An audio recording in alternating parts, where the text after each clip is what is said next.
So the Bookery is, if I'm reading this map correctly, so we came out of the Emporium. There's the info kiosk. So the Bookery should be that one back there, I think. Maybe. Although it looks like it's not it at all. Like, this looks like a different, separate area. So, wait. Is this it? Yeah, this looks like it. Okay. Welcome to the Bookery. 1 enchanted books for 4 derp coins. Custom books and quill for 5 premium derp coins. Books and bookshelves for sale too.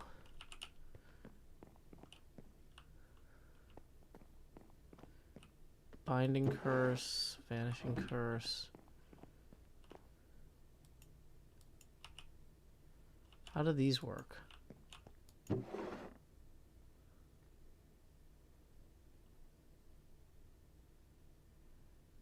Five premium derp coin for 1 book. Is that supposed to be a creepy face?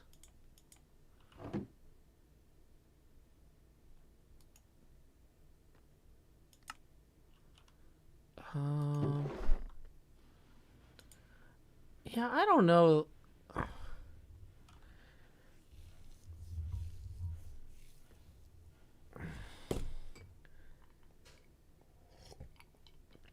I have my doubts. What is this one that's all sold out? Wait, it does blink, you're right. Okay. So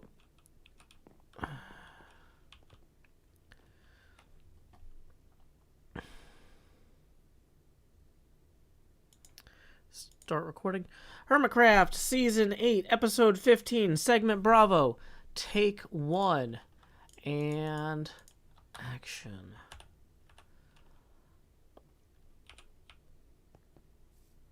Alrighty.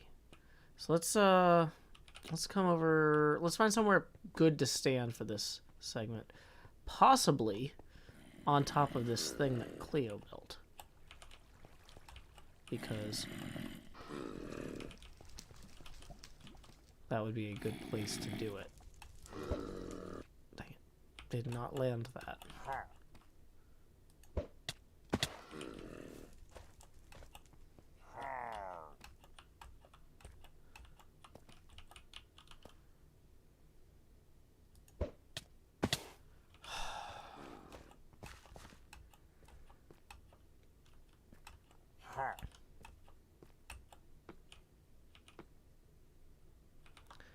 Let's try this one more time.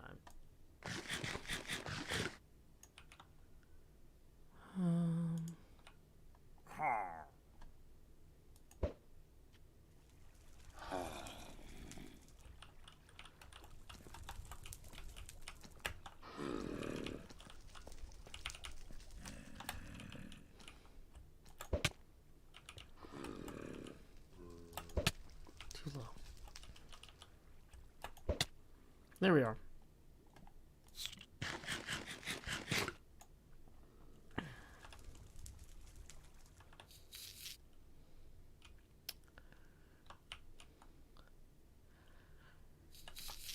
Alrighty. Take 1. And action. But before we can tell the swamp the spookiest story we could possibly imagine, we need to recall that presentation is crucial to telling a spooky story. And that's why, for one thing, I've got this awesome creepy mask on. It's like I'm like the scariest thing ever. A pumpkin Grian. Or maybe Nemo from Finding Nemo. It depends on what angle you look at it from. That's kind of a fishtail in the back. But who can say? Anyway, part of that presentation is, even though I've got books and quills that I could make, traditional leather-bound books, I heard a rumor that somewhere here in the evil Isuma crater, there is evil books. Some might even say there are evil books because subject-verb agreement still matters in the year of our Lord 2021. Or in the year of the scary ghosts 2021. Or that little purple guy 2021. Could be a lot of things. It's Halloween. Oh no, we are forsaken. But speaking of being forsaken, we probably should figure out how this derp coin works. From what I understand, not thanks to you, apparently we need to buy 5 derp coin in order to purchase one of these books. And I don't really 100% understand how to do that. Now, I have some diamonds here. So 12 diamonds is probably enough to buy 5 premium derp coin, but I'm not really sure. So let's get 15 out. Where else can you spend derp coin? What can derp coin buy? Here we go. Boy, boy, boy. Okay, so 1 diamond block for 10 premium derp coin. Yeah, but how much is a premium derp coin? 1 diamond for 1 premium derp coin. Okay. So if we need 5 premium derp coin, we're going to go ahead and replace it with 5 diamonds. And then we're going to take those 5 premium derp coin. And we're going to wander... Asuma, light up your build! What if that was a creeper instead of a friendly burning zombie that was now killing me? Because of my own lack of armor. My insistence on looking like a creepy Nemo is not working well, I've found. Okay, regardless, as we wander here into the Bookery, let's see what this ancient text says. Here at the Bookery, we sell all things book-related. Custom book and quills for 5 premium derp coin. Oh yeah, okay, that sounds fair. So this is the one I think I want. If you look at it long enough, it blinks. I feel like that's a pretty good gimmick for a book to put a scary story in. So boom, 5 premium derp coin for 1 haunted book and quill. And we had better go get on the road and tell the story that we need to Halloweenify that swamp. Time skip. Okay. So we're gonna exit here. Let's hit stop recording. Stream can continue. Okay. So that was, I guess we can turn the camera back on and other stuff. 1 second. So, face camera back on, iPad still on, okay. Woo! Now, to write a spooky story. Well, we also probably have to get, you know, armor. Yeah, I guess we can put the armor back on if y'all insist. Don't sign the book, it loses the custom texture. That is a good tip. Thank you, rude boy. Dang it! Stupid evil Asuma and his path. That's a dead end.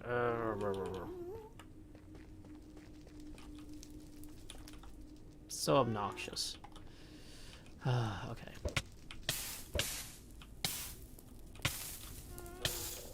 Thanks, evil Asuma. Hey, welcome, Drew Baka.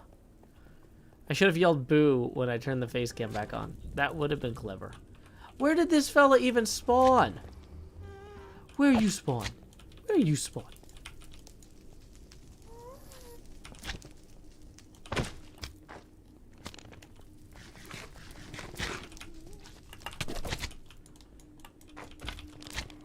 There you go.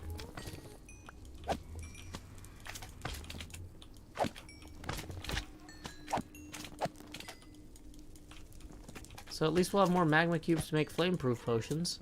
So we can teleport through that box again.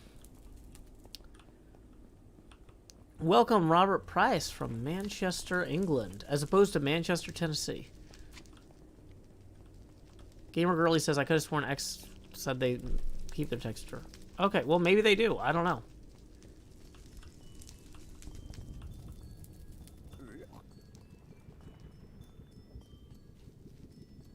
So, yeah, our previous scary stories are always kind of wild, and they follow a certain format.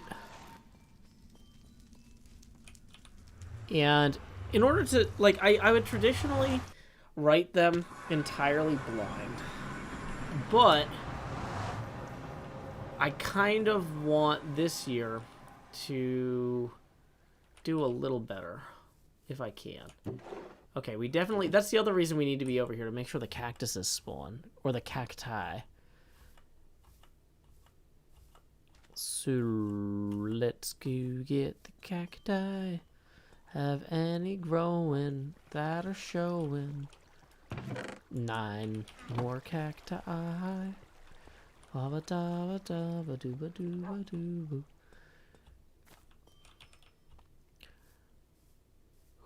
Okay, so we're gonna unload a bunch of our inventory into the proper places. Then we're gonna set up inside one of the flower farms and just pick up stuff from the flower farm while we bounce around working on this. Okay. So, okay, here's what I think I'm going to do. I'm going to fill one of these under chests with all this nonsense that I don't immediately need. I don't need most of these tools for this.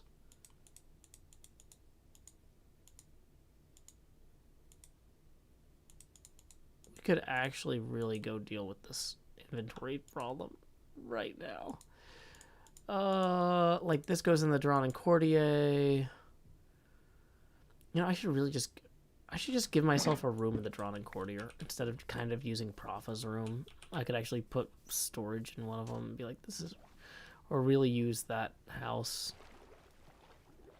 Did I put a pig in the new flower farm yet? No, I haven't. But we are going to go hang out in the new flower farm. Okay. So, here we go. To the new flower farm. How are we on daylight? Keeping that clock out would have been smart. Oh, also, I forgot to put this over there. The spooky story will be about the hermits. Usually I do my fan fiction about the hermits. Usually Asuma is the main character because he has a good sense of humor. But, I mean, we've had other hermits join since I started doing this back in Season 1 who also have good senses of humor. But yeah, I've been doing these dumb HermitCraft fan fiction things, like, for a while. Since Season 1. Let me see if I can pull up my... You don't need the video on this because you don't need the video on this because it's just me reading from a book. This was from Season 6. Minecraft is dead. Let's write spooky fan fiction. Okay. Oh, I gotta unmute this tab. Hold on. How should we open our story? We should open our story with our protagonist. Now, for those of you guys who have not seen one of my storytelling episodes before, I'm basically going to be writing a story with you as I feel it out. I've got a core concept, but we're going to see where it goes. So, we're going to say, one spooky October day. Now, remember, when you're writing fan fiction, subtlety is not important. We don't want to establish that October is spooky by, like, telling things that make the reader feel spooky. We just come out and we say, one spooky October day, Minecraft was waiting for the subway train on the subway platform near the Subway sandwich shop. Minecraft was heading... No, don't use your head. We don't want to use body parts in sort of locational things with fanfiction. We want to have verbs that evoke something. So we're gonna say Minecraft was planning. See, that's more intuitively, like, you know, the opposite of visceral. Because in a kind of spooky Halloween fanfiction, we want the visceral parts to be the guts that are ripped out and on the ground, not here. We want this to be more mental, more brainiacal. more brainicidal. I don't know. Let's think. Braniacal? So Minecraft It was right there. planning Braniacal was right to there. visit his friends Alex and Steve. Suddenly, in fanfiction, you want to have a lot of things happen suddenly and without any warning. So, you know what? I might be digressing too much. I'm just going to try and get into the meat of the story, and then we'll kind of come back and workshop a bit more. Suddenly, what do you call the ceiling of a subway platform area? Is it just the roof? Yeah, let's go with the roof. Suddenly, the roof of the subway station cracked open, and a giant truck fell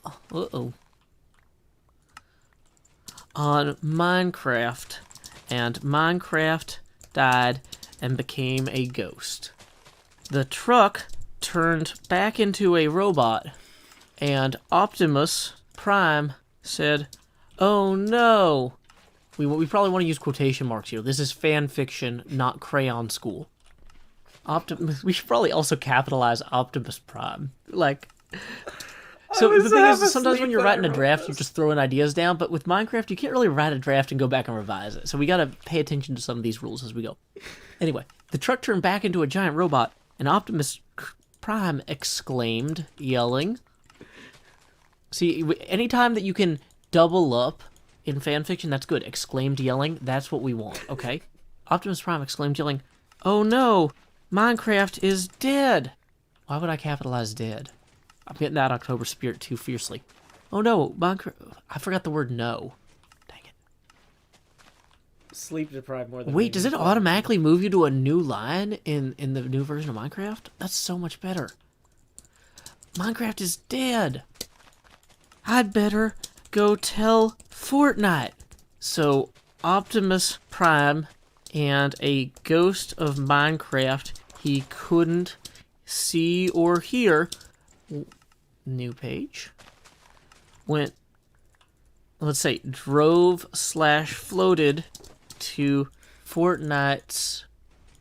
Would Fortnite have a house or a bungalow? Bungalow is a fun word. I wrote this in 2018. But, like, if we can alliterate, is there a word for a structure that you live in that starts with an F? So that way we got that strong alliteration. Let's go with drove/floated to Fortnite's apartment, house, home, just office. Maybe Fortnite... Well, if Fortnite is really cool, then Fortnite would probably live somewhere cool and alliterative. So like an igloo, but let's just go with igloo. That sounds cool. Fortnite had just returned from the Apple Store. You know what though? Nobody ever says I just got back from the Apple Store. They say I got back from the Green Hills Apple Store, or I got back from the Cool Springs Apple Store. Yeah, let's go with Cool Springs, because it ties back into our igloo thing. Just also, returned from the Cool Springs Apple Store is the with a one. new Apple Watch that let him time travel. Optimus said, "Oh, Minecraft is dead.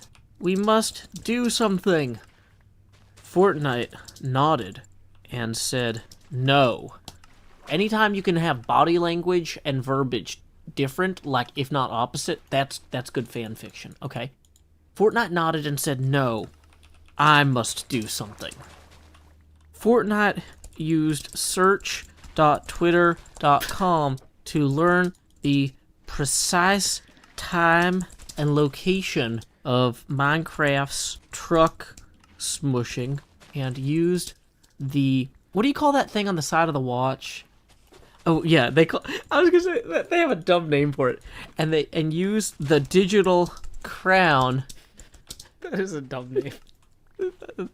I couldn't remember it now. I was like, "Ooh, what was that?" That was silly. Whatever. The digital crown to time travel to the subway platform near the Subway sandwich shop, and grabbed Minecraft before Minecraft could be turned into an ungrabbable, ethereal. We want ethereal, not ephemeral. Ethereal entity.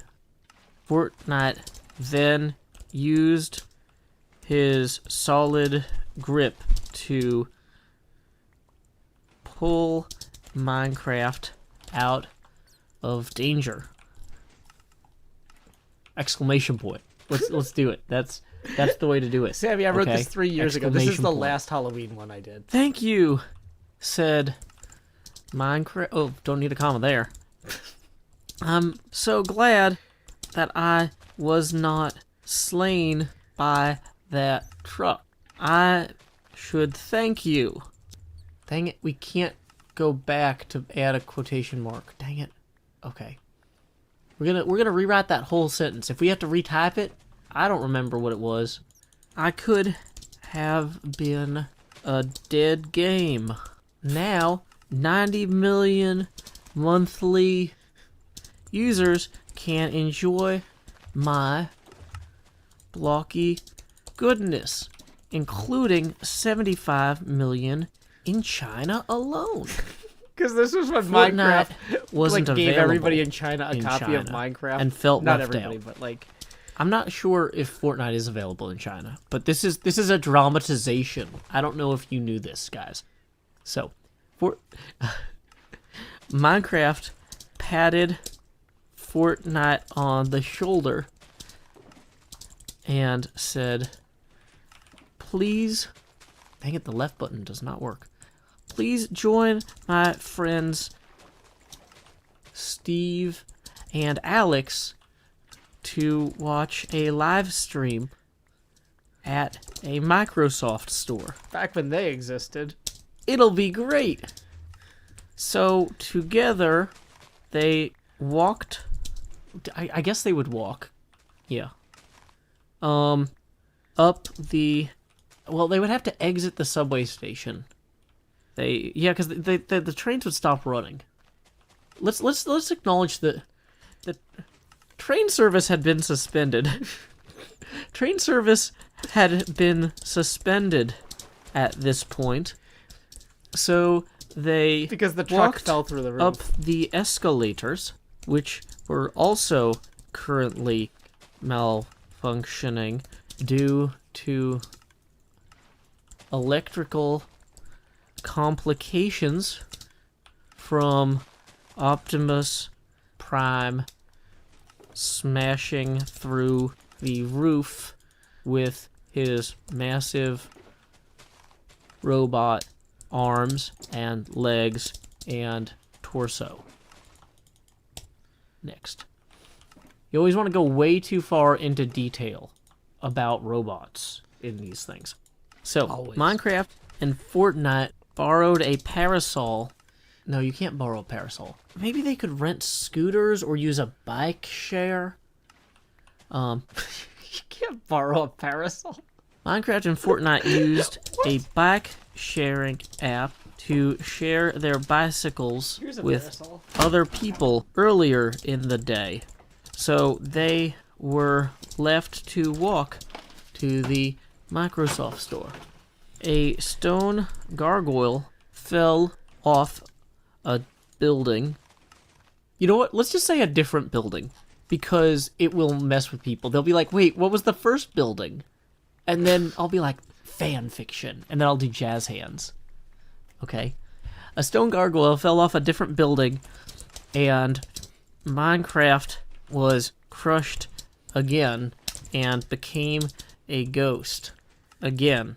Though Minecraft didn't remember being a ghost earlier because time travel rewrote that from happening.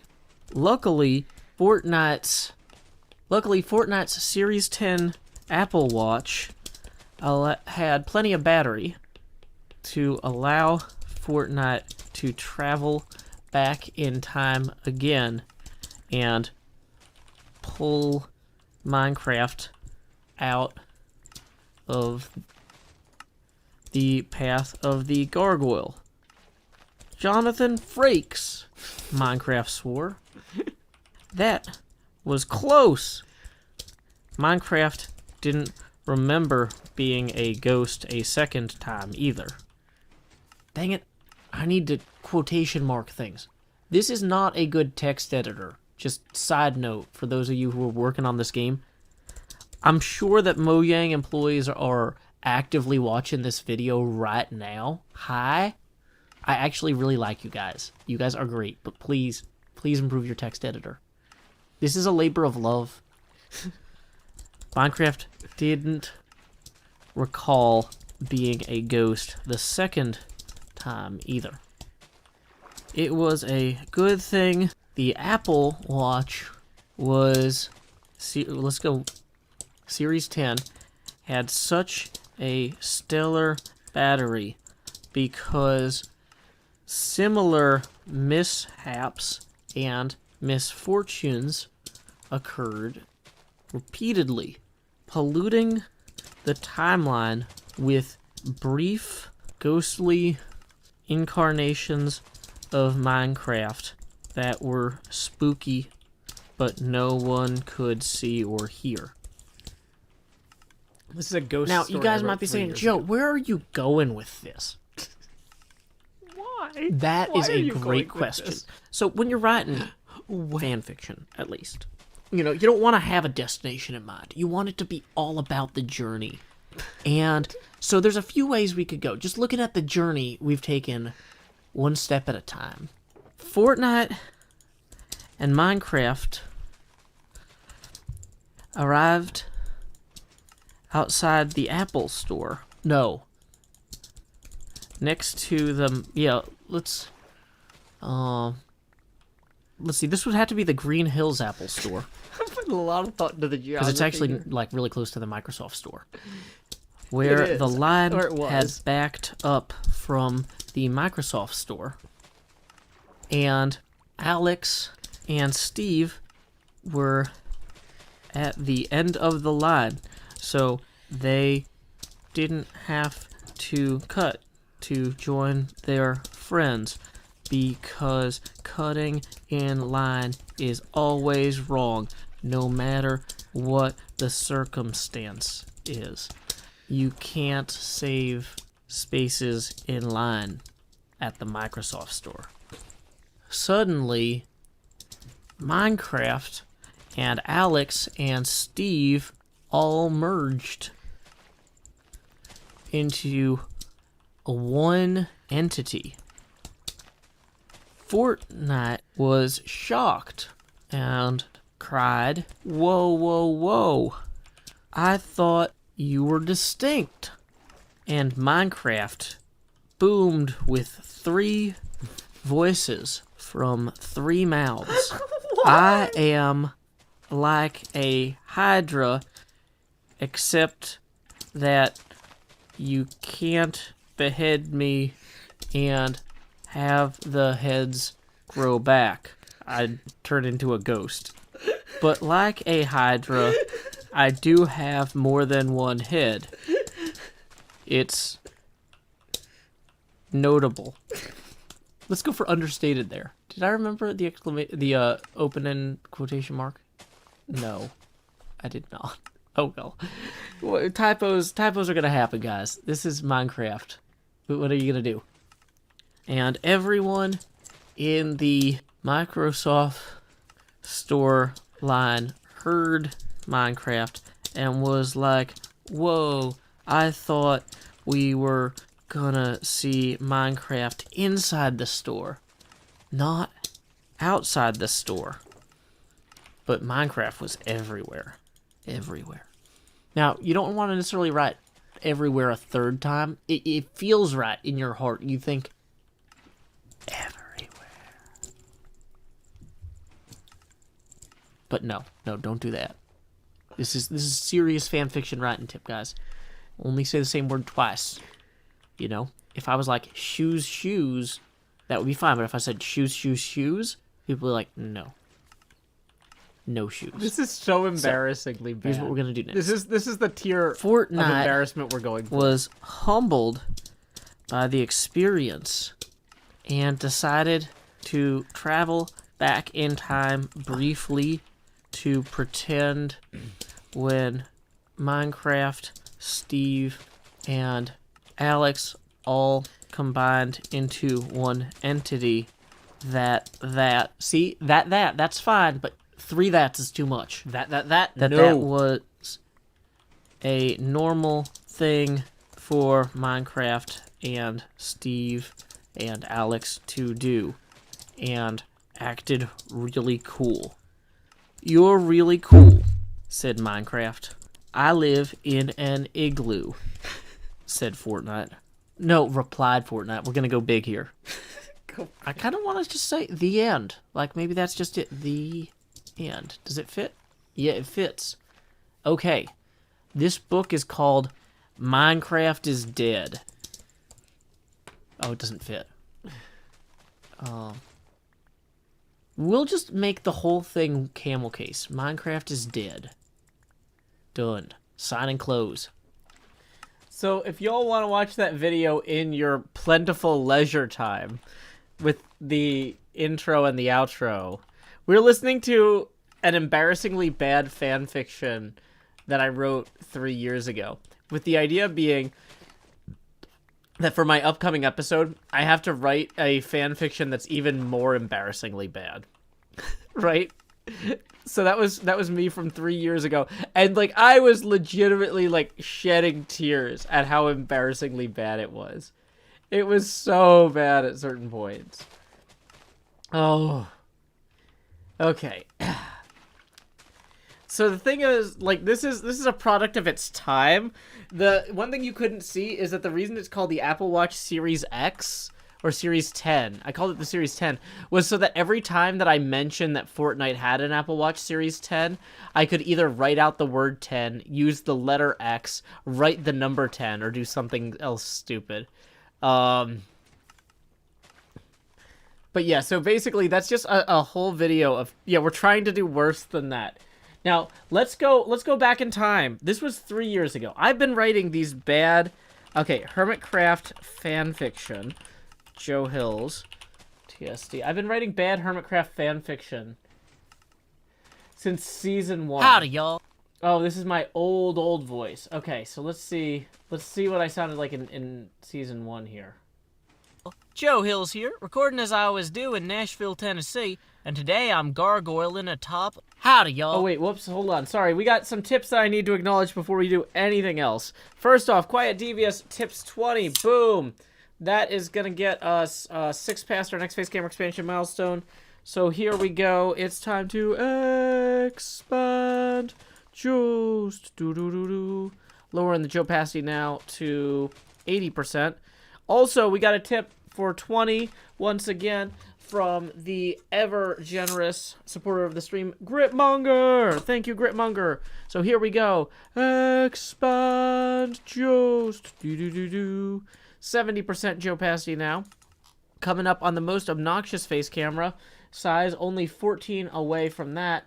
Let's see what this next tip is for. 5 from Mr. Hardluck, who says, this is exactly the content I'm here for. Boom, so that puts us 9 away from the next face camera expansion. Hey, J Veggie, happy birthday. Feliz cumpleaños a ti. Feliz cumpleaños a ti. Feliz cumpleaños a J Veggie. Feliz cumpleaños a ti y muchos más. Okay, so we are actually gonna have to kill the machine here, because realistically, we're not gonna have room in our inventory to carry the boxes if we don't do this. Okay, so the audio last time we did 3 years ago. We're gonna go back to the very first HermitCraft guide to neoclassical fan fiction writing. So let me see if I can find this. And the Hermit. Oh, hold on. Whoops. No, don't want to do that. Top of my wonderful little house here in the spawn village on HermitCraft. And I've got something to show you.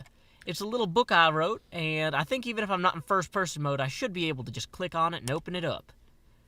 I call this little book The 13th Doctor and the Hermit, and it's written in the neoclassical school of American fan fiction style. I'm not necessarily a neoclassicist myself, so this is my best attempt to imitate that style. I hope you guys enjoy it. Now, So, like all neoclassical works of fan fiction in America, I've got to start with the disclaimer, because this work shouldn't be stolen. This is original and should not be posted to fanfiction.net without permissions from me, Kay. So, one day the Doctor had just regenerated after a creeper blew up his face, and then he was the 13th Doctor because the one before that was Good and the one before that was Matt Smith. The 13th Doctor regenerated and was bald and only had a tooth and decided to be a hermit named Generic B. So the old bald Doctor flew his TARDIS, which is like a chest turned sideways and blue except a spaceship for time travel, and flew it to Birmingham, the industrial capital of the United Kingdom, in the year 2012, and decided to land in Isima's garden, which is a British yard, even if nothing grows there except despair about the city's economy. And then the Dr. B came out of the TARDIS, and Isima was there in the garden with his pony friends, and the ponies told Isima, "No, don't go! Your friendship is the most magical!" But Dr. B said, "That is the friendship that I want to have for my adventure so I don't get blown up by another creeper." And then they flew away in the TARDIS, and it made a noise, and the ponies were scared without Isima. The door of the TARDIS opened, and Isima thought they'd be going somewhere in Minecraft, but friendship in Minecraft is not as important as friendship in Pokemon. And Isima built a mob farm to kill creepers and used their powders to make TNT, and Dr. B and Isima wore Guy Fawkes masks and attacked the Pokemon Parliament in Viridian City so the Pokemon could be free and have rights and not be trapped in balls like the guys in the Death Star. When Isima came back to his garden and the ponies were gone, and Biffa was there saying, "Oh no, the ponies are gone." And then the story was to be continued. Isn't that the best neoclassical American fan fiction you've read today or had read to you today? Look, the sun has risen on our fair town as a sign, a signifier that even that massive ball of, I don't know, I want to say stereoscopic gas, but I feel like it's more thermonuclear. I don't know. It's incandescent, that's what it is. Whoa! Should not look at my feet. They are not for looking at. I'm not used to this point of view. Let me switch back to my normal first-person point of view. And what we're going to do today is we're going to put this back in the Lendon Library here, Dr. Hermit, by Joe Hill Says. And we're going to come back inside, because we've been gargoyling enough. Now we've got to, do something different. Let's get some book, So and I think this is when I ink, start writing and a new quill, one. Yeah. and make a book and quill. So I like to get back out here just because this is where I think best. I can see the big tree in the distance. I've got the spawn behind me. It's a good place to be. So let's go ahead, open this up. Now this is going to be the Doctor and the Hermit Part 2. And I'm going to kind of run you through how I write neoclassical American fan fiction. First, you got a warning. So let's type that out. And this is like a warning. The extra ing is how important it is to not steal my ideas, 'cause I thought them up. Oh, wow. I get caught up in the misspelling. But it's got to be close, because it has to look like it was proofread casually, but not too casually. So then we're going to have a little divider here, because everybody loves a little ASCII art. Now, last time, because we got to assume people didn't read the last one. Last time, the Doctor and Isima blew up the Pokemon. Can I actually make the... Oh, that's the best! Did you guys see that? I made the accent on the E. Ah! I'm so excited. It's a good day. Blew up the Pokemon Parliament. It's a good day. And then the ponies were all gone. And Biffa told them the ponies were all gone. Now, it's important to pull in previous events because, actually, I can't fit the period there because the book doesn't have enough space. It's important to pull in previous events because it makes it look like you have a really good sense of structure. But what you have to do is either over-explain or under-explain key points, okay? So, like I said, neoclassical American fan fiction style. Next page. So, we've explained what was happening here. So, the Doctor didn't want to stay because he liked Isima too much, and when he loves someone too much, they die, and this is not foreshadowing that Isuma will die because the doctor left before he could get hurt. See, we got to demonstrate that we have an incredibly nuanced knowledge of writing, you know? We understand what foreshadowing is. We know what that is. So then it was just using so then a lot is also great. Starting with whale, very neoclassical American. So then it was just Biffa and Isima and no ponies. Let's capitalize that. No ponies. Oh, dang it. Out of space. This is a weird way to write. I'm not used to this Minecraft book writing yet. I'm going to tell you guys, I have not written this in advance. I'm making this up as I go. I have a loose structure in my head, but this is pretty much, this is free form, because that's how neoclassical American fan fiction is written. It's written in one pass. Like, somebody will have an idea and be like, I'm going to tell the story of how blah, blah, blah, blah. And then they just start wailing on their keyboard until it's done, and then they post it. And then they get mad when people don't post comments or like it on their Zanga. So, okay. Let me go back to the beginning of the sentence. So then it was just Biffa and Isima and no ponies. Okay, you don't want to do so too many times, because then that breaks it up. You gotta keep that high speed. Biffa said to Isima and the no ponies. The no ponies. Oh I no, love this. we need to find the ponies. Now, what we're going to do here, this is a nice little technique. We're going to go ahead and have a closing quotation, but not an opening one. Very, very smooth. You don't want to overdo that one either. Just subtle. It's all about subtlety. In fact, I'm kind of ruining it for you by doing this in front of you. But, wow, I shouldn't clap in the booth, because, yeah, I'm going to have to mute that later. Okay. Jill We need to Jackson find the tips ponies. 10, who says, I feel like I should be paying for this advice. Everyone was asked by Biffa and Isima as they looked for the ponies where the ponies were. See that? That's just absolutely horrible sentence structure, but it's beautiful in this context. In this context. Everyone was asked by Biffa and Isima as they looked for the ponies where the ponies were. Now, you would be tempted to add punctuation here to end the sentence. We're going to add a comma just to make this remotely readable, but then we're going to plow right on through. Thank you, Cameron, for the tip in the 2. And everyone said that they were taken, Premium and content. that Etho did it. Etho did it. That was a thing back then. Etho did it was a thing. Before Among Us, let's go Etho ahead. did it was a Yeah. thing. No matter what you built in Minecraft, somebody would be like, there we Etho go. did it. Mixing it up. And Isima, wow, knew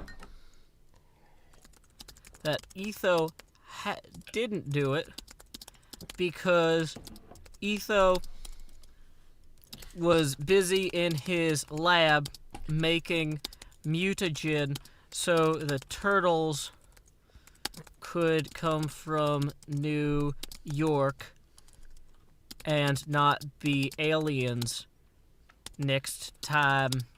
Is it J.J. Abrams? Yeah, next time J.J.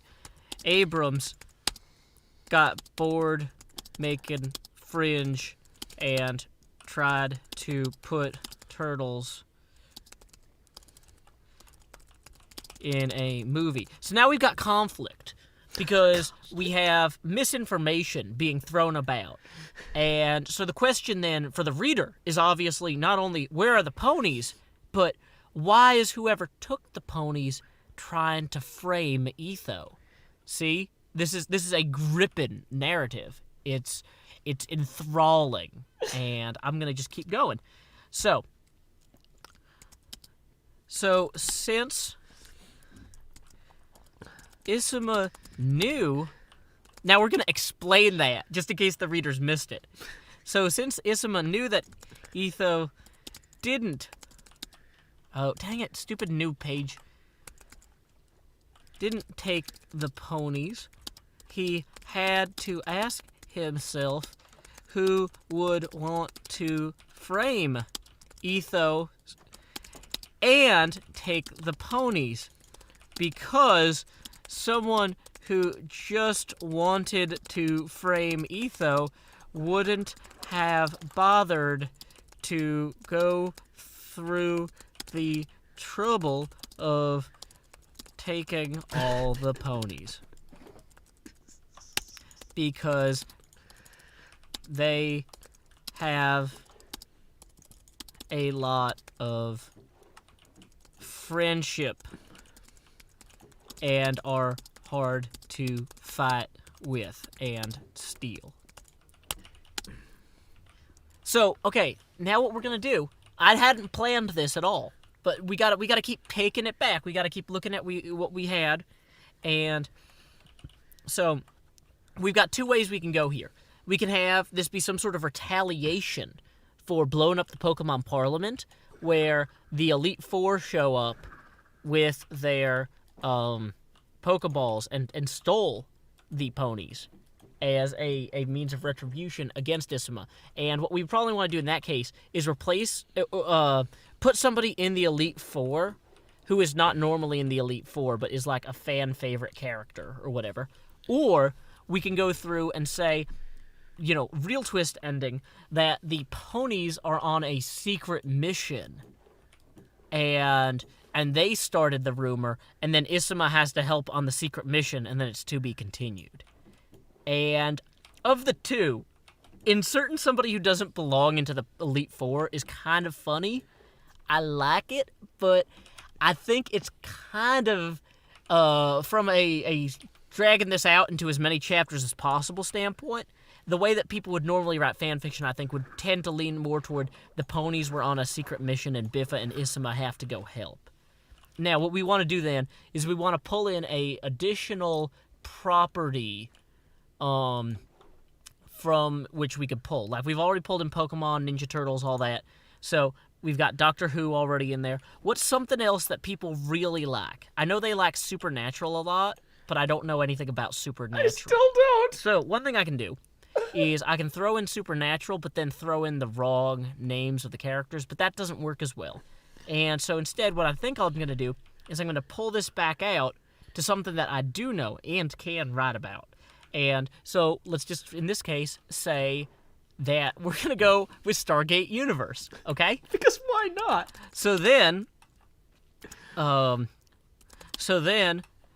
the United Nations Space Command showed up and found Isma and Biffa, and they had to sign a non-disclosure agreement, and we're like, whoa, what is going on here? But they signed it because they have no fears of litigation by the United Nations, as the UN legal department is busy with refugees after the Dragon Ball incident. Yeah, so we're just going to throw that in for a prequel later. And then they got taken by Samantha Carter from the Stargate program through the Stargate to the to the ancient ship Destiny, where the ponies, we're out of space again, had assembled in friendship to magically protect the ship as it was being attacked by... Okay, so we could go with the drones from Stargate Universe, or we could reintroduce something that doesn't exist in Stargate Universe but exists in other Stargate properties. In this case, we're going to go with replicators. By replicators, from the Atlantis expedition and not the ones from the original Stargate series, because those weren't as good. And you don't want to end a sentence when you still have more to write, in this case. Never. So let's see. Let's just go back to the beginning of the sentence, read through it, and let's see, where's the beginning of the sentence? Clicking through several Okay, here's pages. the beginning of the sentence. So then the United Nations Space Command showed up and found Isma and Biffa, and they had to sign a non-disclosure agreement. They were like, whoa, what is going on here? But they signed it because they have no fears of litigation by the United Nations, as the UN's legal department is busy with refugees after the Dragon Ball incident. And then they got taken by Samantha Carter from the Stargate program through the Stargate to an ancient ship, Destiny, where the ponies had assembled in friendship to magically protect the ship as it was being attacked by replicators from the Atlantis expedition, not the ones from the original Stargate series, because those weren't as good. And Isma said, you have my pick, and new page. Biffa said, you have my axe. And then there was someone else in the shadows who said, you have my... And then, okay, so we want to throw in something here to hint at who the person is, but we don't want to give it away. Now, the best way to do that is to give something incredibly specific. Like, if I said, you have my lava bucket, people would think it was going to be, Zisto. Or if I said, you have my batleth, they would think, oh, okay, it's going to be like Mortok. Is that it? Martok. Yeah, Martok of the Klingon High Command from Stargate Deep Space Nine. But... so you gotta kind of think here. What's the funniest or the best thing? And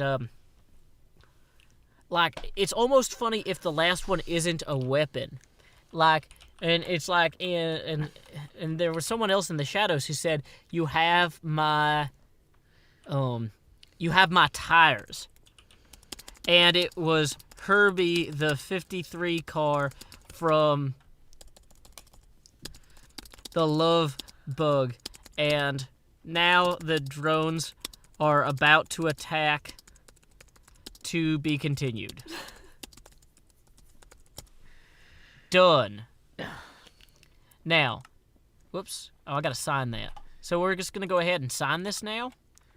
And this is, HermitGate.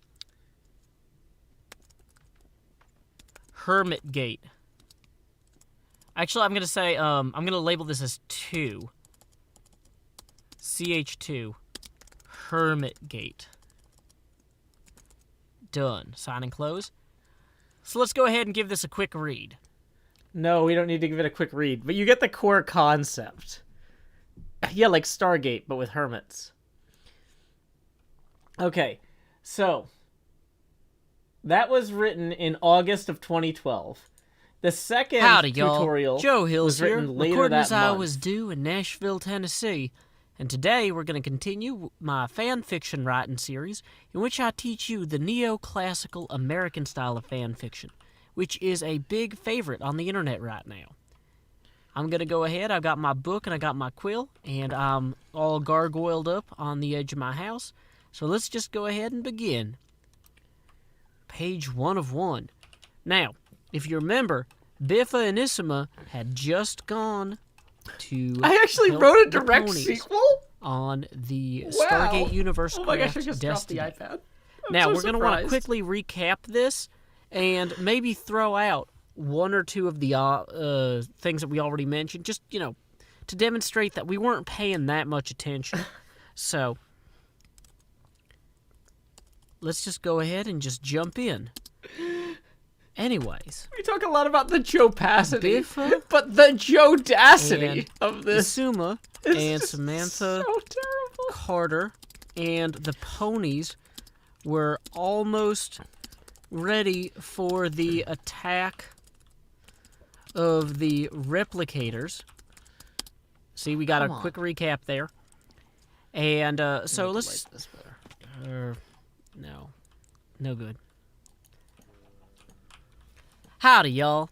Joe Hills here, Wait, do recording I as I just was start doing over in the Nashville, middle of the Tennessee. episode? And today we're gonna consider.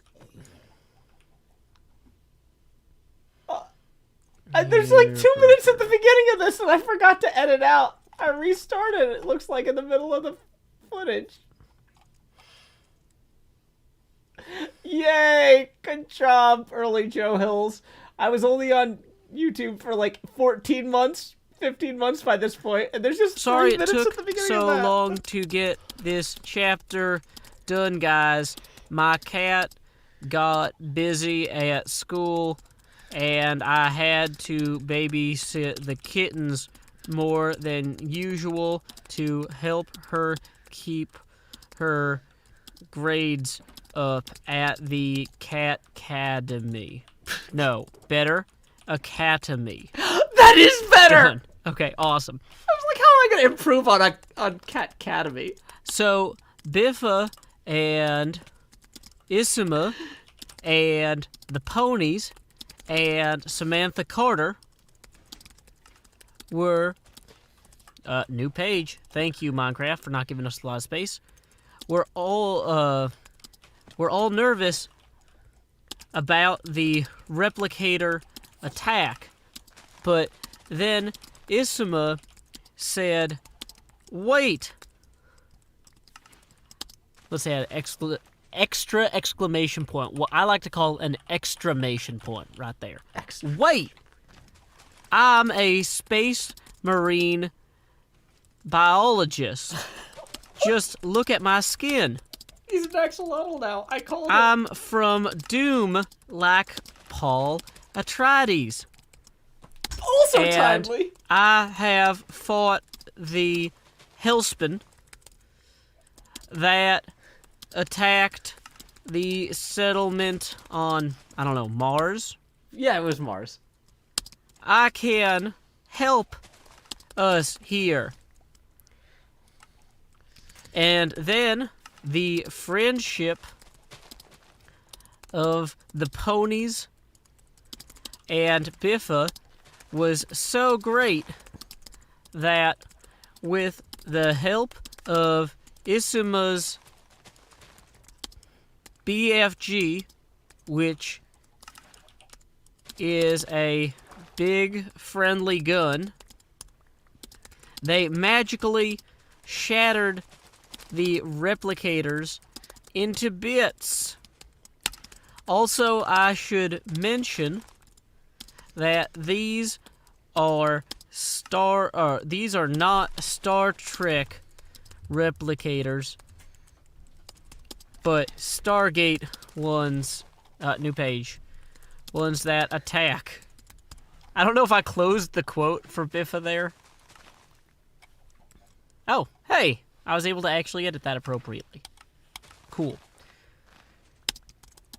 So when the battle was over, because see, we don't want to have a detailed description of the battle. Like, I could break down deck by deck how the replicators broke through the shields on Destiny, and how, Nicholas Rush was trying to get them to, the shields to come back up, and Brody and everybody was all excited. But you know what? We're just going to glaze over all of that. This is Stargate / HermitCraft fan fiction. All people care about is Samantha Carter, okay? So, Samantha Carter wanted to thank Isima with a kiss, but she was too shy. Even though Biffa said that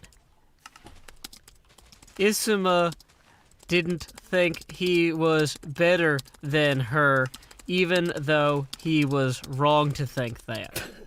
Because that's how good our hero Isima is in this. He's so good that he's humble about the fact that he's better than Samantha Carter, which is Samantha incredible. Carter is great. And I know that, some of you guys are probably wondering when Joe Hills is going to show up in this HermitCraft Stargate fan fiction. But just to clarify, in the neoclassical American style of fan fiction, you can't just put yourself into the story. no. You can't insert your author persona. That's completely inappropriate. But anyway, so Then, after the battle... And I lost my keyboard.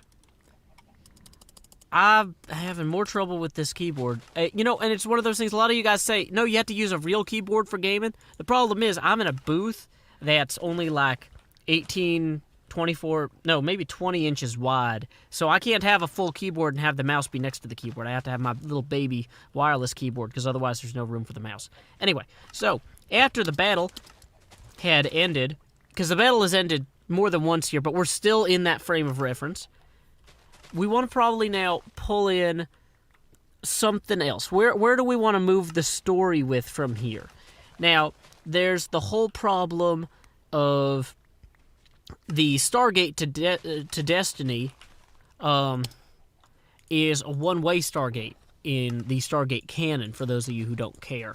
And so that would be one potential point of conflict. However, being from Doom, Isma has access to, what do you call those, slip gates. So we could slip gate to bypass the Stargate.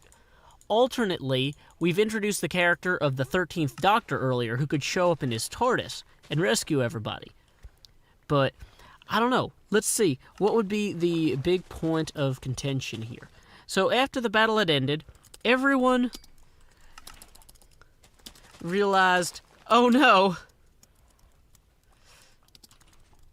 the Stargate connection to Destiny is one way, and we are trapped on the other side of the universe.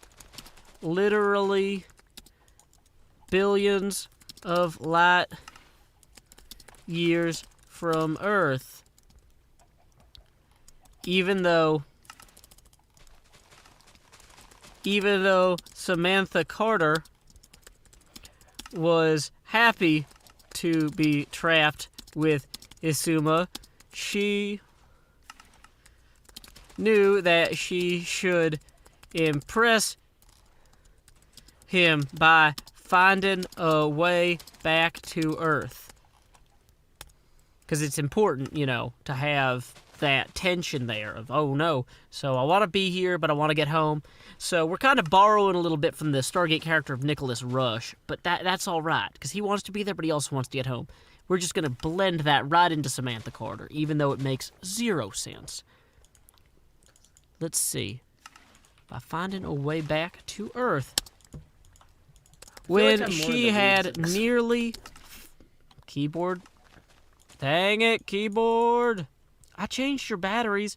I think, see, the problem is we have this box of like 10-year-old unused batteries, and so they've never been used, so they have enough of a charge that I can get a few hours out of them, but then I have to change them every few hours. But I don't want to just throw away a box of 10-year-old batteries. And by a box, I mean like dozens of 10-year-old batteries. This is unused. a very Joe Hills problem to have. These are not mine. These are my wife's. They came when she showed up. Anyway, can't throw those away. Finding a way back to Earth.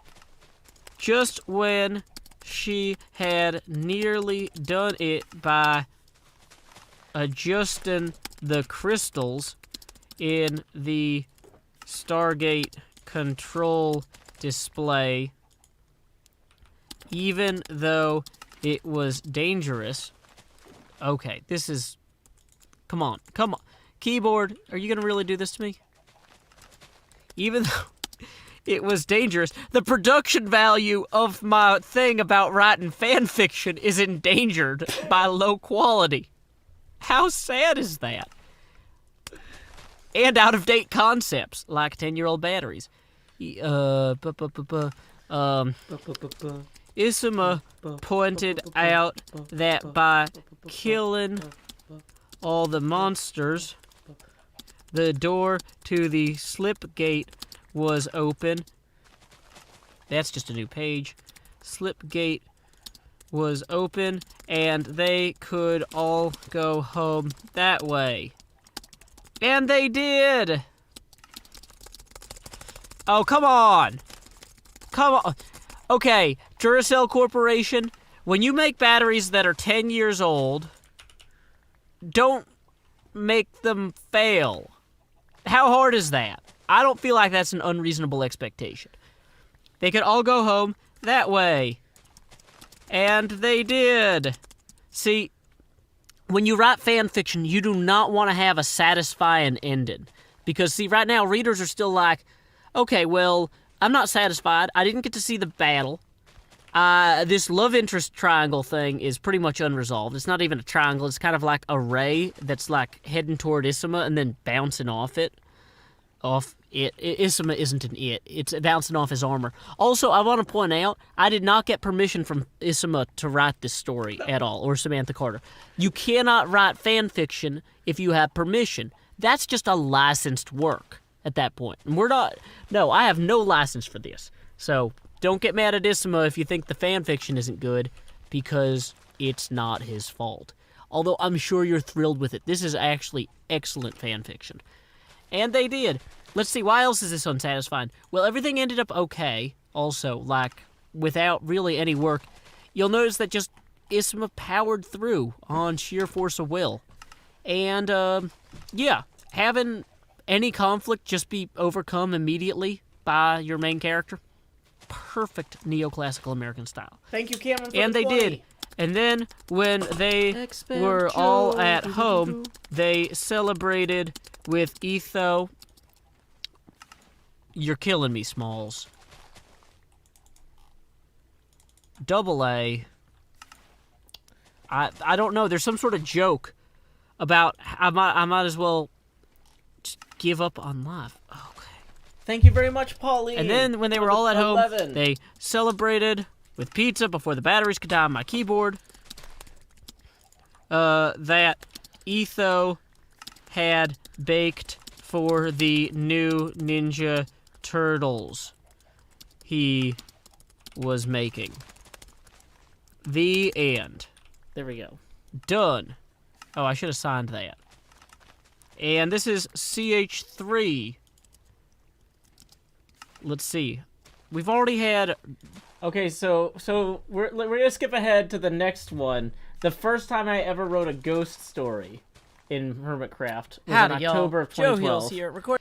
Also, I didn't read the last few notes on the tips. I just said thanks to the people. So let me read those notes. We got a note from Cameron, who says this is the second craziest fan fiction I've ever heard. Good job.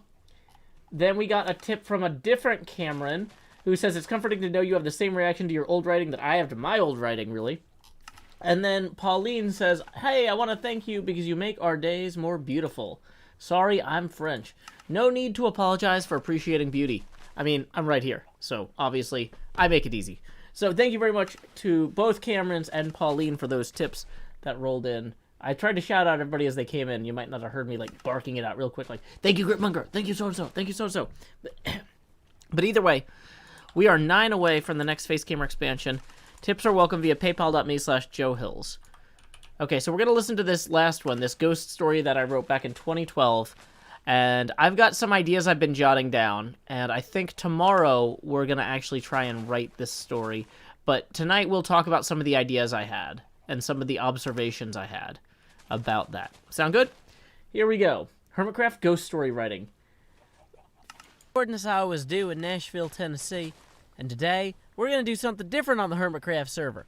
We are going to begin work on a railroad line that connects the center spawn hub, spawn city, spawn village here, to Hypnotize brand new base, which is a 7.5-minute train ride in the nether, and by extension, it would be about a 54-minute train ride through the overworld. So, I figure it'll take about 25-30 episodes to get this. I forgot about this. So I had this gimmick where whenever I didn't know what I was going to do in an episode visually, I just was continuously building a train line toward Hypno's base that would be an hour away in the overworld if you actually took that train. Oh my gosh, I forgot about that. Hypno, in Season 1, he built his base 8 minutes away through the nether via train. This is before Elytras. This was ludicrously far away. Train line connected to Hypnotize base, but then everybody can enjoy the marvels of a 1-hour-long train ride all the way out to Beacon City, which I don't know if that's what he's calling it or not. He might be calling it Hypnotized Beacon City, but you know what? That's where we're going. Oh, wait, no. No, that's a terrible idea. We are not gonna build a 56-minute train line. What we'll do instead Maybe I didn't actually do it. I don't That know, was it's my spooky, plan. it's Halloween. Let's tell a ghost story. So, the ghost story. I should really have lit up my keyboard in here. Of Colonel Void. RAF. Retired. Done. Or wait, no, that's not what I want to do. That was my title. Bye, Joe Hills. You can find me on the YouTube and like me on the Twitters. So, much like the other stories that I've told here, this is not a story I've already written. If I'd already written it, I'd be telling it to you right now. I wouldn't be typing, tipping, and tapping at the little keyboard here. But this is a story that we're going to tell together. You know, I'm going to bounce ideas off of you, the viewer, and then by the time you comment, it'll be too late for it to impact the actual final result. So, here we go. I know that I want to tell a story about Isuma's great uncle, Colonel Void, RAF retired. For those of you who don't know, the RAF is the Royal Air Force. The R does not stand for retired. That's what the RET stands for. That's separate. If you call them the Retired Air Force, they will be offended. Don't do that. Okay, so it's Halloween. We want to tell a ghost story. So one thing, we want to look at is we have one established character, which is Colonel Void, and we have one character in mind. We need to establish him. We need to say something about him. So, you know what? But that's weak if we just start by saying Colonel Void was an upright guy who did a great job in the Air Force. No, what we need to do is establish who he is through how he interacts with his setting. So, what we'll say is, let's see, the streets, of Occupy, it goes to a new line! It didn't used to do that. I was going to have to backspace and press enter. Dinnerbone, you are truly a savior. Thank you. The streets of occupied Palestine. Wow, we went hard on this. Wow. Home keys. I'm sorry, I'm in a little booth where I can't even move my elbows. I'm in a closet that's as wide as my shoulders. And it is hard to type. Yay, sound recording. The streets of occupied Palestine were not crowded by the time the clubs closed. But as I don't think Asuma actually had an uncle that served in Palestine. Colonial. No, it's Colonel. But as Colonel Void walked. No, walked is a bad verb. Don't use it. But as Colonel Void gentlemanly Hey, ambled, Goran. which is a polite way of saying he wasn't so drunk that he had to stagger, gentlemanly ambled back toward the officer barracks. Be officer quarters, probably, not barracks. Wait, so now I have to hit a new line? Oh, because it's a new page. Dang it. Dinnerbone, fix your game. Barracks.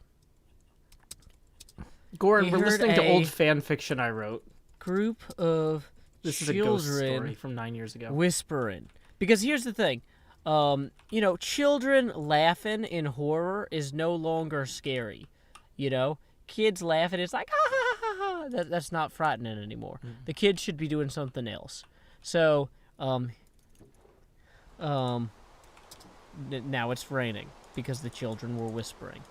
See? If we had the children laughing, it would be like, I don't know, sunning out, because it was so not funny in a scary way. Or so not scary in a funny way, depending on how you like to arrange your sentences. So, sentence structure. We continue.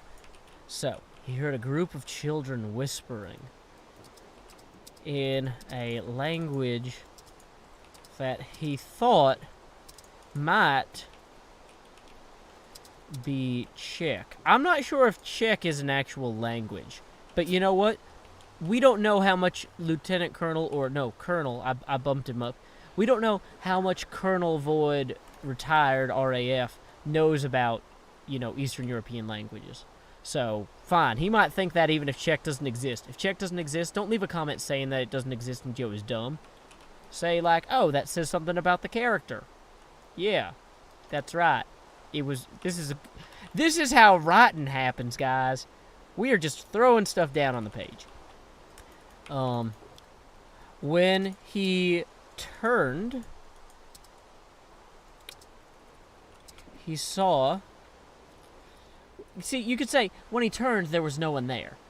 But when he turned, he saw only the other officers, let's see, fanning away from the club toward the flats of the local girls. No, see, that's not good enough, because we need to convey that the local girls are dragging the officers away. We saw the other officers. So this is me trying to write a ghost story 9 years ago. That's intentionally bad. Dragged We're listening to the audio of my brainstorming session. away. It's terrible. from Welcome, the Lagundo club. Raiders. I'm sorry that you showed up for something so local terribly girls. weird. Headed toward their flats.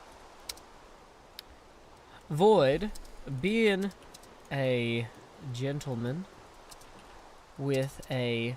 See, I don't want to say a honey back home because he's British. So there should be a British word for that. With a... I don't know, is sweetheart appropriately UK-sized? Is it enough of a kingdom of unison? Yes, a kingdom of unison. That's exactly how we describe the United Kingdom in the transitive sense. We'll say sweetheart. No, that's bad. Sweetheart is a bad word. This is the thing about writing, guys. You gotta constantly be critical of your word choice. Being a gentleman with a young lady in his heart in Upper Cork, which is the name of a place in England, and not literally a physiological... Oh, what do you call that? A physiological designation for a cardiac feature. Because it's important to have just things separated by commas that make it clear to the reader what's going on. I think there's a mosquito in here somehow. Got it. This is maybe a little out of hand, but you know what? You know what's unacceptable? Is not trying. So let's continue to endeavor. I've gone from writing fan fiction about Biffa and Issima fighting bronies or some whatever that was about to like telling ghost stories about Issima's non-existent uncle who was in the Royal Air Force in Palestine. So let's just assume that this is not a charade, because if this is a charade, then I should not be talking and I should be gesturing madly, which I can't do because I'm in a closet that is as wide as my shoulders. So, we continue. So, he didn't see the group of children whispering. Unaware that the voices of the children would follow him home, he continued to the barracks, surprised that this is going so well. The voices of the children seemed to be following him home. This one is not as Okay, in good. terms of structure here, tell I'd like to clearly point this out is not that as I was good. originally going to try and make this genuinely scary, but the problem... When you want to write good horror, you really have to know the whole story before you start writing it. You can't just make up a horror story, you know? You can make up a story and use elements of horror in it, And essentially what I'm doing now is improvisational comedy. If you're watching this in an educational setting, first, what is wrong with your instructor? And second, thanks. I guess that means that I somehow redeem myself in the latter portion of this whatever I'm making. YouTube video. Which may later be featured on Laserdisc or whatever you guys use in the future. Who knows? Maybe the wee baby... I shouldn't say the name of my yet-to-be-born baby. But maybe she's watching this. I don't know. If you're watching this in the future... Oh, no. I should tell you to dig somewhere. That'd be funny. Oh, I won't. Okay. Tell you to dig somewhere. Let's focus here. Unaware that the voices of the children will follow him home, he continued to the barracks. Surprised that the voices of the children seemed to be following him home. Let's see. Before... It seemed as soon as his head hit his pillow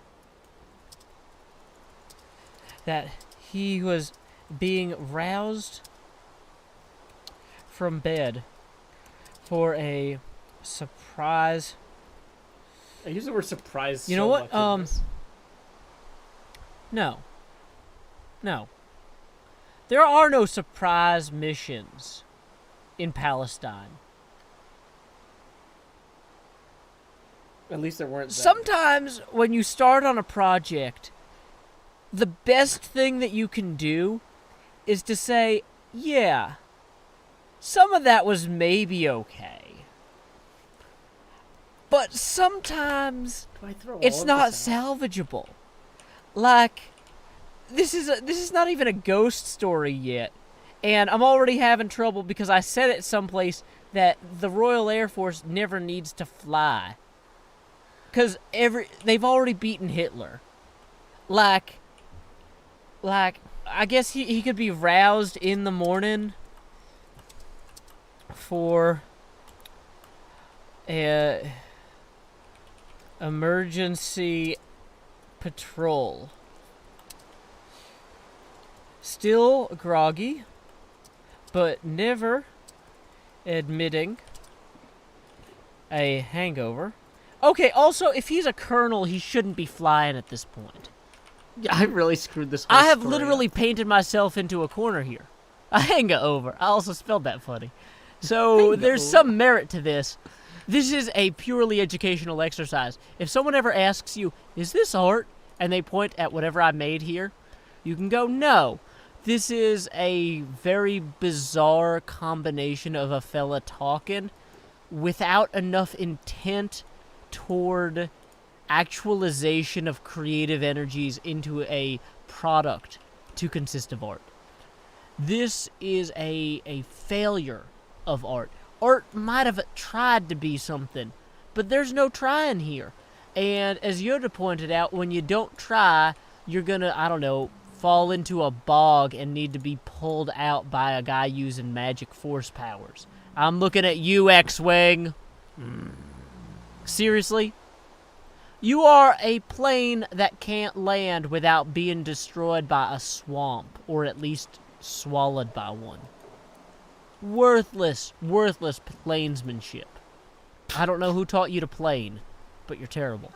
Okay.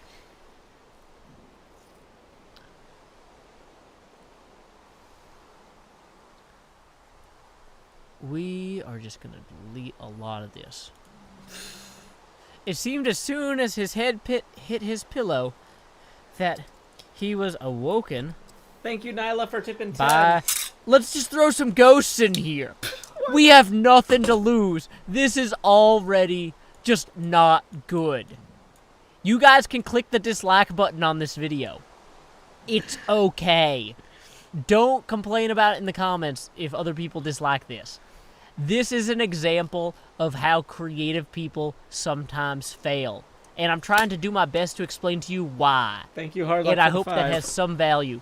See my previous statements about your instructors making you watch this in class. If you're watching this in class, you have the coolest instructor, but seriously, what are they thinking? Okay. Let's recenter here. Seemed as soon as his head hit.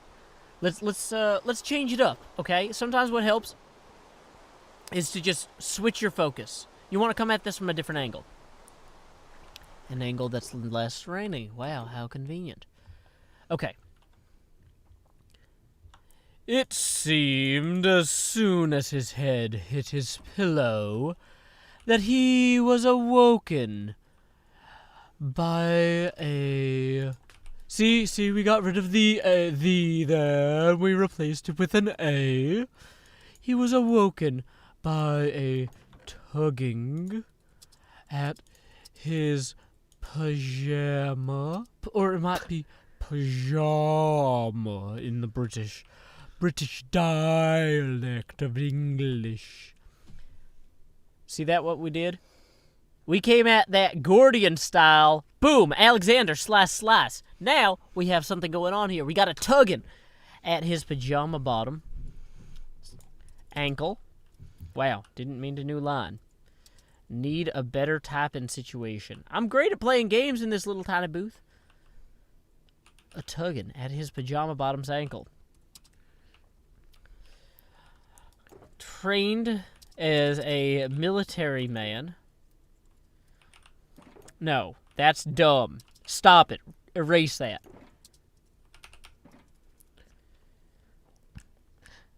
We're going to be writing a horror story tomorrow, and we're trying to learn from my mistakes from 9 years ago. Upright. Upright. He bolted upright. Or upright. He bolted upright. Knife. I don't know if I can do worse than this. The goal is to do something worse than this, but also more entertaining. Drew it to the throats. No. It's really hard to draw one knife to the throat of many ghosts. When you're writing, you want to keep... Like, one thing that helps people is if you create an outline and you have, like, information about the character, like the number of appendages they have, and then you write down what goes in each of their appendages, like in their hands or whatever. So you might say, okay, this guy has one knife. Well, okay, so then you got to think about the physical limitations of a knife. Okay, a knife consists of matter, and as such, it's relatively limited. It can generally be only in one location at a time. So, one knife can be held to one throat at a time. Okay? One throat. He bolted upright, knife in hand, and quickly drew it to the throat of a child he could not... What, am I out of room on this page? Dang it, really? Dinnerbone, fix your game.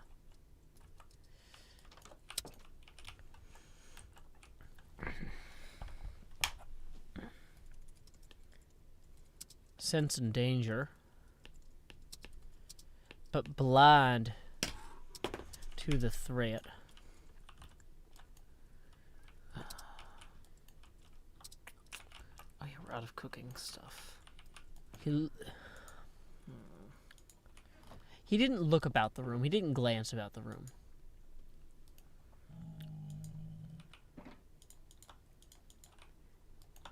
You just woke up. You're holding a knife to someone's throat you can't see.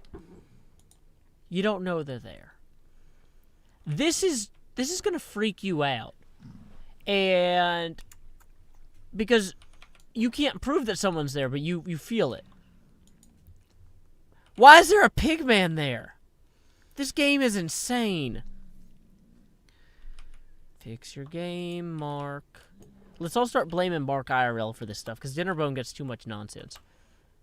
Sense and danger, but blind to the threat.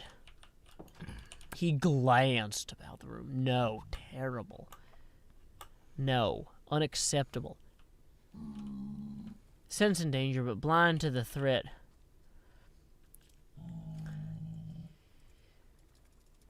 He feared... It's not very active. ...that his drink had been tampered with. He feared that his drink had been tampered with. Or perhaps his food.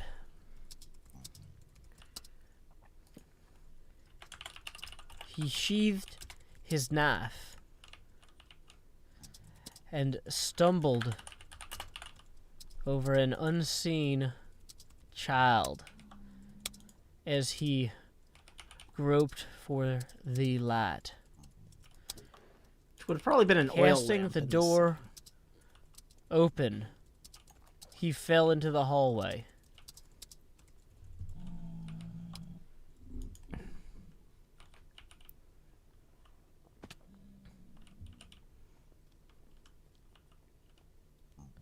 No. No. I'm too indecisive with this one. I can't figure out what I'm trying to do with it. I need See, to that's make a sure that the next self-affirmation. one is That's actually a important as strong writer. Writers direction. are crazy people. You talk to yourself, but you always want to tell yourself that you can do better. Because if you don't believe that, then you should just give up writing now. Okay? Stop writing if you're not going to tell yourself you could do better. It's fine to believe you're a failure, but believing you always will be one is unacceptable. Unacceptable. Fix that now.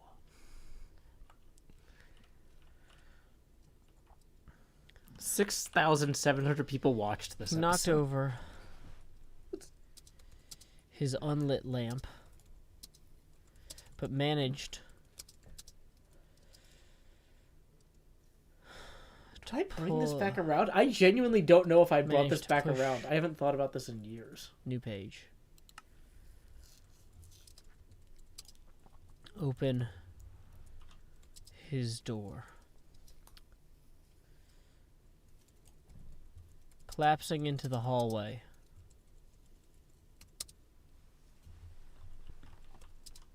He felt tiny hands grabbing at him, scooping into him, into the places he knew held the bits and shards and pieces of flak he'd collected. Flying. No, you don't need to say flying. We've established he's in the Air Force. Do Why is there not better. a button here? He collected between his tendons. No. Between his flesh and bone also. Horrible. Beneath his skin. Ugh. Also bad. This is like way worse than everything else we've done so Collected in far. You know what? Let's just say in his leg. Can I skip to the end? Do I It's read not super through the poetic, whole thing after I write But it? it works. Yeah. I don't think I did. Felt tiny hands grabbing at him, scooping into him, into the places he knew held the bits and shards and pieces of flak he'd collected in his leg. Over the 200 flats. That might not actually he'd be that many. logged. No. World War II is Terrible. wild. Round number. Logged.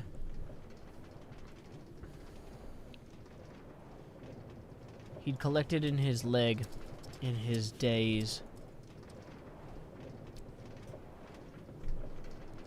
in the sky. The reason this one's bad There is we it's go. not fun the way the other ones are. I like that. I was trying and to set it might like a not be the somber best tone word, because of horror, but like but what's important is that I like it. Should've And been fun other people horror. might not, but we've already established that this is a failure. This is a purely academic exercise at this point. It's irredeemable. So, there.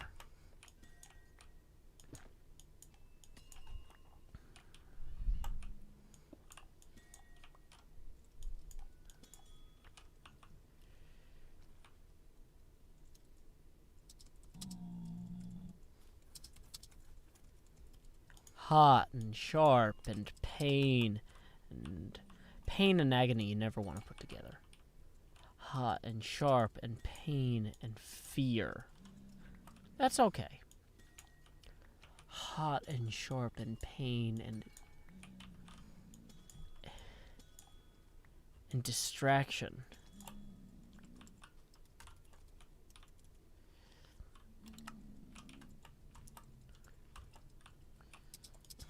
so much distraction from the mission, from the missions. Parallel form, good. Not necessarily good. Oh, Once this is failure.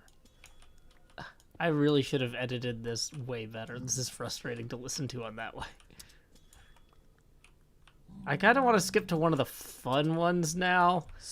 Assaulted, once again, very cliche, assaulted his focus. Let's just Attacked jump his ahead a little focus. bit in this one and see if I if- redeem it. Because, like, I spent a lot of time waffling here. Let's jump to the next page where I'm, like, actually writing. Right.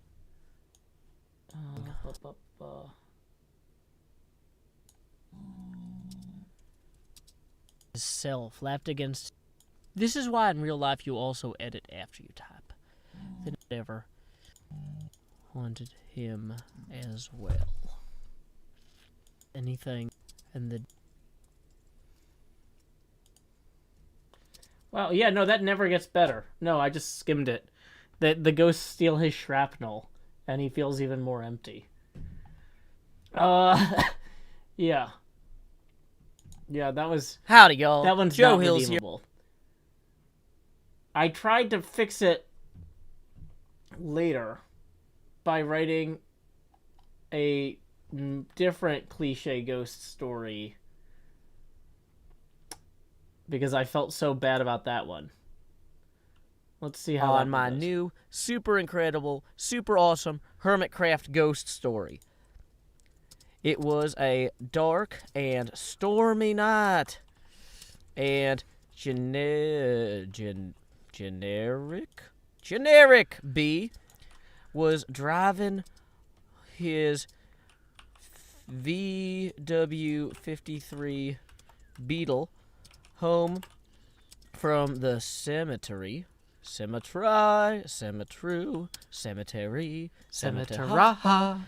where he hides the bodies under the other bodies that are supposed to be there.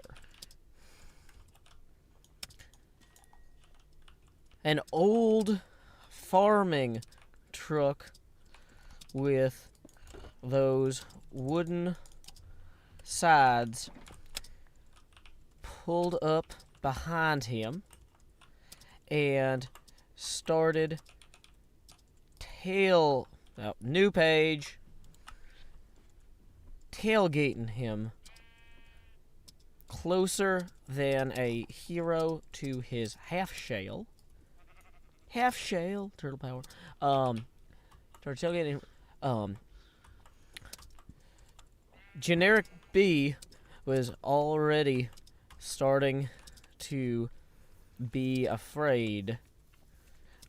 very afraid, when he noticed that a scraping sound was coming from his passenger side door. Every time the door scrape would assert itself, the truck behind new page Dang it. behind him would flash its high beams, and the scraping would suddenly cut short. Generic B's skull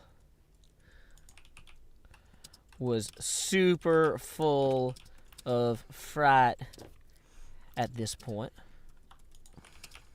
And let's see, what do we want to do with this? Let's have him run out of gas. And he grew even more frightful upon realizing he was out of gas.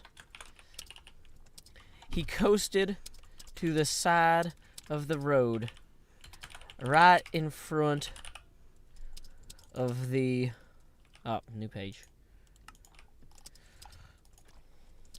Entrance to the mansion of old Mr. Body, who was allegedly killed in the drawing room with a wrench by Colonel Mustard. RAF retired. And Okay, so the first two of these, and the one that I did most recently, I feel like are really strong. These other ones in the middle are really weak, and we don't need to listen to the whole thing. Y'all can go find these on my channel. But like I'm thinking, let's get into the discussion part of like what we want to do this year. We want to pull in things that are super topical, and we want to do so in a way that's completely unsustainable, right? So we want to have something from the Squid Games. We want to have maybe the Warden or the Ancient City, or frogs, or fireflies. We want to have stuff from the new Wild update, right? Because like these things should be very, very of the moment they're in.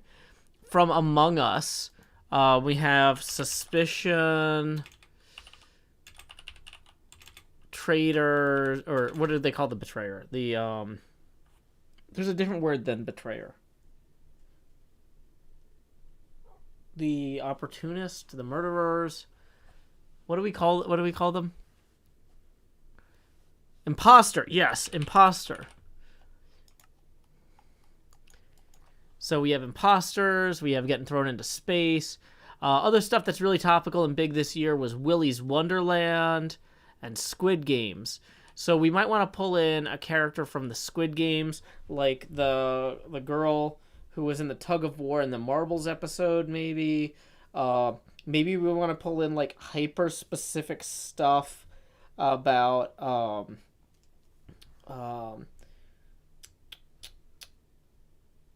There's probably some hyper specific stuff about betting on horse races or pickpocketing we could do, or losing money in Philippine casinos. There's an angle. Mumbo should say sustainable at least once. Okay, yeah, I think this area is well lit enough, but it is getting dark. So just out of an abundance of caution. So on the HermitCraft side of things, we have several new hermits since the last time we wrote one of those stories. Like, I don't even know. I think Grian was on the server last time I wrote one of these. But he's never been featured in one of these, nor has Pearl and Gem. So I'm going to think... Well, is there anything else? Oh, yeah. Derp Coin was definitely going to go in there. Derp Coin... I think Asuma is a great central character for this stuff because he's really kind of... He can be a canvas for whatever the story demands. Oh, B-Dubs has the horse racing track. Yeah. B-Dubs and Etho horse racing track, right? Okay, yeah, that's a good note. That's a good note. So we got that tied in. We've got the Bodum hole. We've got oh, NFTs are terrible. Yeah. So we've got the idea of being scammed. So one person could have lost all their money on Derp Coin, another lost it on NFTs, another threw money down the Bodum hole. It wasn't a wishing well after all. You know, that sort of thing. I actually don't know the lore about Fifi the Cyclops. Oh, Gem is great. Yeah, the alliterative gem signs. Those are very memey. Those need to be in there.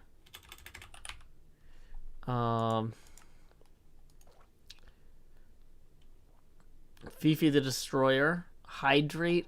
I don't want to do Hydrate because it's like an actual product. IOUs, Last Life, Pearl's Dark and Secret Past, Jeff the Minion,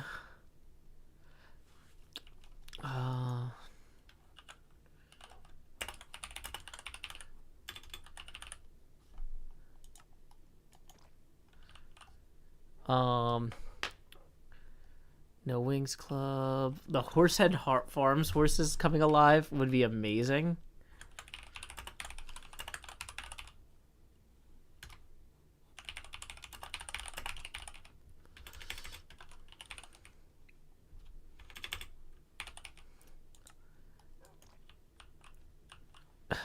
Is Skull owing me a medal?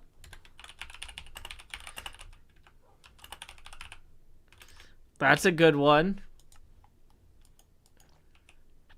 Octagon lighting, peace love. Okay. I feel like we have enough here, right?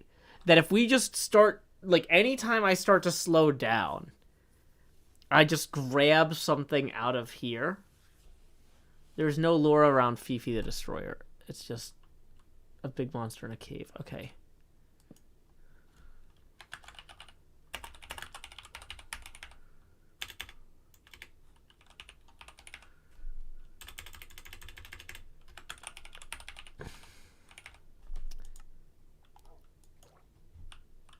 Okay.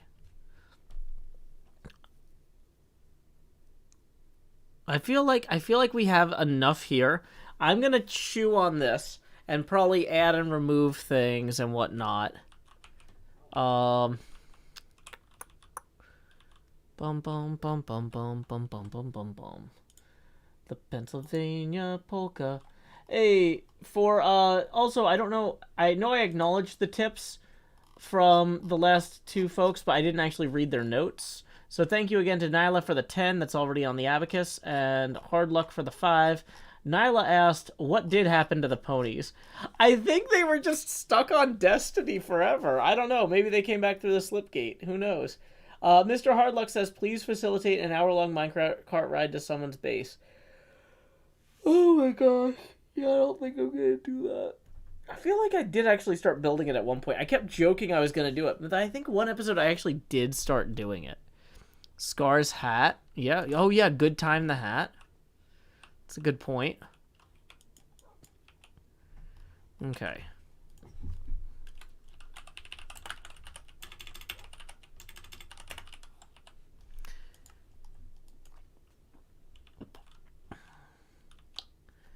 Okay. Well, so I feel like we are in good shape here.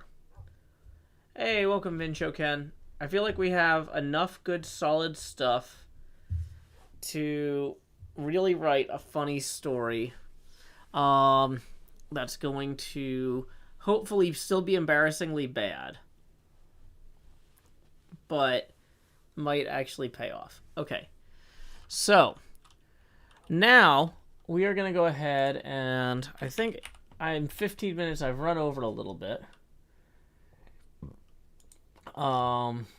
So I think, let's see what's going on out there in the wider world. It looks like our friend Don't Panic Flip is playing the Mandalorian again tonight. I might hop on voice with him briefly after the raid. So, stick around for a few minutes for that.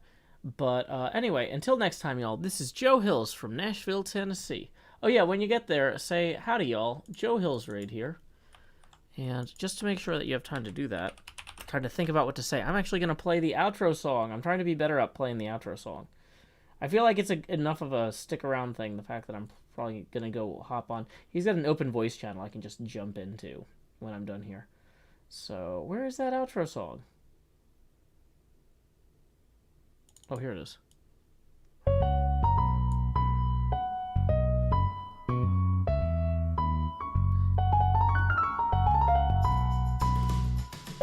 The city is bright, but the stars keep growing dimmer.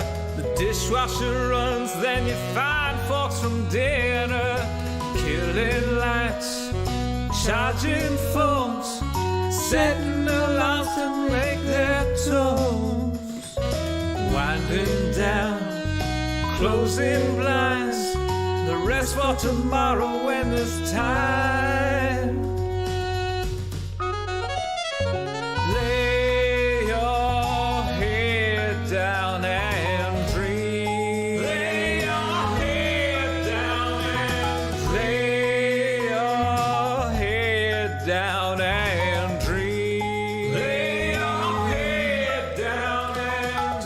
Let your mind flow downstream. Sprawl out in a moonbeam. Lay your head down and dream.